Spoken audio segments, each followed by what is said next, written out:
truck broke down on the way to a fundraiser this morning. Let me show you what was going on in my brain and how I kept myself from spiraling out of control like I normally would have, and so would you. On the way to a fundraiser far from my house this morning, my truck broke down, my beloved truck that I've worked so hard for. I'm not a truck guy, but I'm pretty proud of my truck. I really enjoy it. It pulls my camper. I'm not a very materialistic person, but it's definitely one of my favorite things, one of the things I've achieved. It broke down. I won't go into the details. May have to do with some maintenance issues, may have to do with some things that hopefully can get fixed quickly. But either way, leaving the hotel, as you can see, I'm still here. So plan didn't work out. Now what happens is we have a predictive brain. We're a predictive brain model. We're not always responsive brain. In this predictive brain, your brain just gets information from all your senses. That brain is in a black box. It has no idea what's going on.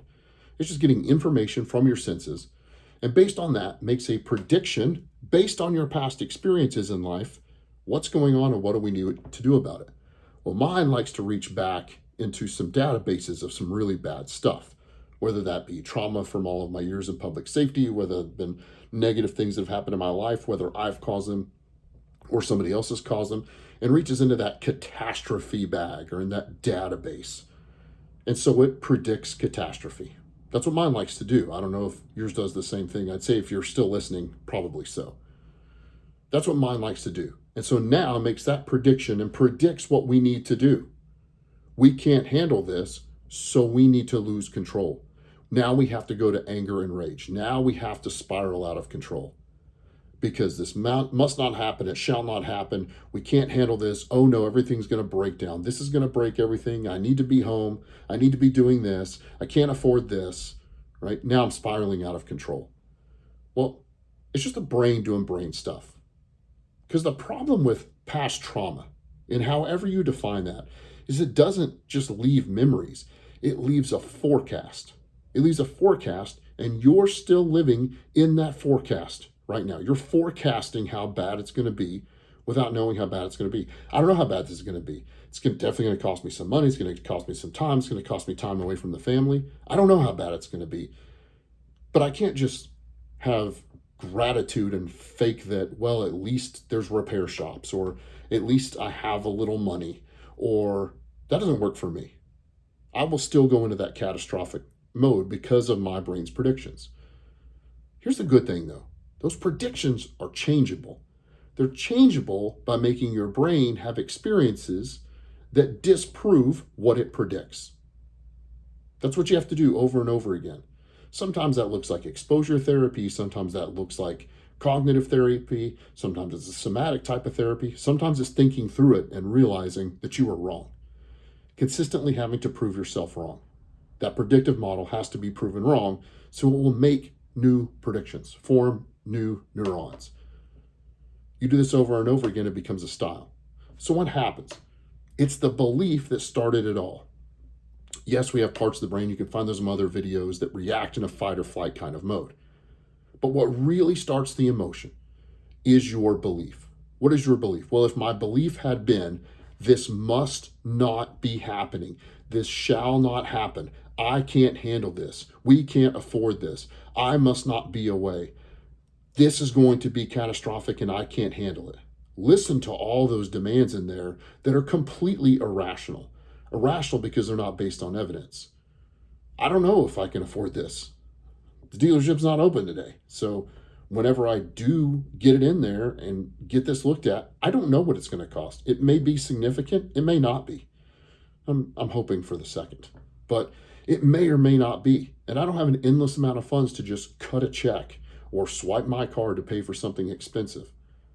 So I'm not going to go to, I can afford this, no problem. This is no big deal. Isn't it great that we still have a safe hotel to stay in and we're not sleeping on the street? That's just not me.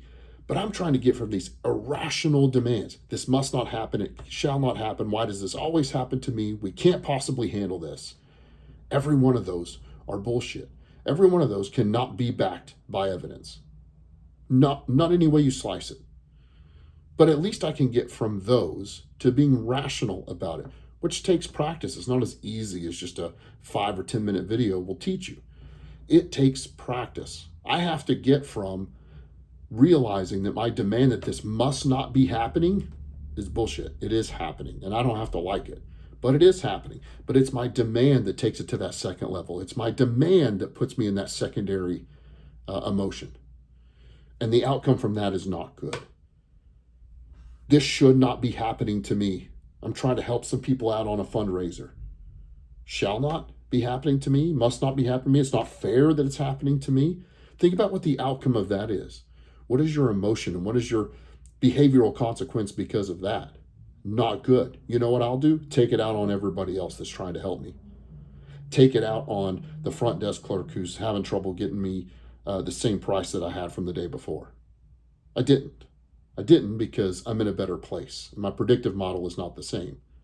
But I would have immediately turned that into his incompetence, or must not be like this, or they must give me what I want. Now, if I'm by myself, maybe that's just embarrassing. But I would hold some guilt from that, because the things that I've destroyed over the years, I would hold some maybe some shame, but I'll also be mentally and physically exhausted. And let's be honest, I'll take it out on other people. I'm willing to come on and say it on camera. You know you do too, or you wouldn't keep watching this. It doesn't say the moderately upset, sometimes frustrated, but mostly nice therapist. It says the angry Viking therapist. I'm not angry like I used to be, but I came by that nickname honestly. I didn't come up with it myself. And I look back and I know the things that I destroyed, and I know the things that spiraled out of control, and I know the self-betrayal that I had of feeling like a piece of trash 15 minutes after I did it, thinking I was righteous at the time. So what do we do about this? I have to attack the beliefs. Changing the beliefs, changing the exposure, proving the prediction wrong is how we make it stop making that prediction. So you have to find your demands. I've covered a couple already. This can't be happening. I won't be able to afford this. It must not be like this. This isn't fair. Oh, this isn't fair. See, that rubs up against the three that Dr. Albert Ellis of Rational Motor Behavior Therapy, my primary modality, put together. I must do well, you must treat me well, and the world must be easy. If your demands fit in those categories, which I promise you they do, I've been doing this for a long time, they fit in those categories, you just made a demand you can't make. And look at the consequences of the three. I must do perfect or I'm trash. You must treat me with the respect I deserve or you're trash. And the world must give me what I deserve and not be difficult or it's trash. Every one of your over emotions comes from those three. So when we look at the belief and get away from the things like the low frustration tolerance, we can start to retrain this brain. And that's where the command part comes in. If you've watched my videos for any length of time, you know that I operate on a framework I've created called the Neuro-Rational Command Framework. It's based primarily on rational motor behavior therapy and the neuroscience of EMDR, but there's a command piece in there. This is the one that keeps missing. This is the one that I noticed would affect me during self-betrayal, when I wasn't being the person I knew that I should be, when I was doing the things I know I shouldn't do, whether that's by thought, deed, action, word. So now I have to take command of leading myself and not letting it get to that point where I spiral out of control. Because during the spiral, it feels pretty righteous. During the spiral, it feels like it's worth it. It feels like I'm right. It feels like I'm using evidence. You're not. Stop it. 15 minutes later, you feel like trash, whether it be to yourself or the people around you, or because of the people around you. So now I have to take command of being my own leader. How do we do that? Go backwards from what I just talked about. You want to be a leader? You better start finding out what your demands are, finding out what your irrational beliefs and your irrational demands are. Prove those wrong. Start proving that prediction wrong. Start forcing error on the predictions of your brain, because that is why we make such snap judgment. That's why we move so quickly. That's why we spiral so quickly. I don't know the end of this story yet, and this isn't going up on the same day that I'm broken down, so don't worry. But how timely of this, how timely of me, although I usually do, talk about my own stuff, talk about how I got here, because 12 years ago, before I started any of this journey, 20 years after public safety, dealing with massive amounts of stress and trauma every day, I would have spiraled out of control. and I'd have been completely embarrassed about it.